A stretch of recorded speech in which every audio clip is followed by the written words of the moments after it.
కుమారుతో చెప్పుడి. దావీదు కుమారునికి జయము. ప్రభు పేరిట వచ్చువాడు స్తుతింపబడును గాక. సర్వోన్నతమైన స్థలములలో జయము. దేవుని నామానికి మరి మహిమ కలుగును గాక. ప్రార్థన చేసుకొని ర్యాలీని ప్రారంభించుకున్నాం.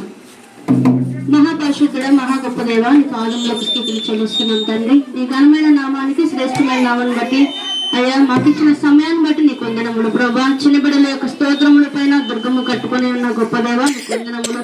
బిడ్డలు ఎంతగానో ప్రభు ప్రయాసపడుతుందైనా ఈ యొక్క గానం ప్రతి గానాన్ని చేయుచునైనా యెరూషలేము వీధుల్లో ఆనాడు నైనా నువ్వు ఏ విధంగా అయితే ప్రభ స్థుతులు నేను స్వీకరించి ఉన్నావు, ఈనాడు మా పిల్లలు చేస్తున్న స్తోత్రాలు కూడా మీరు స్వీకరించండి. వారి తల్లిదండ్రులు పంపించిన విధానాన్ని బట్టి నీకు వందనాలు చెల్లిస్తున్నాము. ఎటువంటి ఎండ దెబ్బలు ప్రభానైనా తగలకుండా బిడ్డలందరికీ పగల మేఘస్తంభం వల్ల మీరు అందరూ ఆయన అందరినీ కాచి కాపాడమని అడుగుచున్నాను ప్రభావ. బిడ్డలందరూ స్తోత్రం చేయించుండగా తండ్రి. బిడ్డల యొక్క అన్ని కూడా ప్రభావైన వారి యొక్క కేకలన్నీ కూడా నాయన ప్రతి ఒక్కరు వినినైనా వీధి వెంబటి ప్రభు మాతో కలిసి తిరగడానికి సహాయం దయచేస్తారని నమ్ముచు మా ప్రభువును రక్షకుడునైన యేసుక్రీస్తు నామమును బట్టి అడిగి వేడుకుంటున్నాము తండ్రి. ఆమేన్. పాట పాడండి.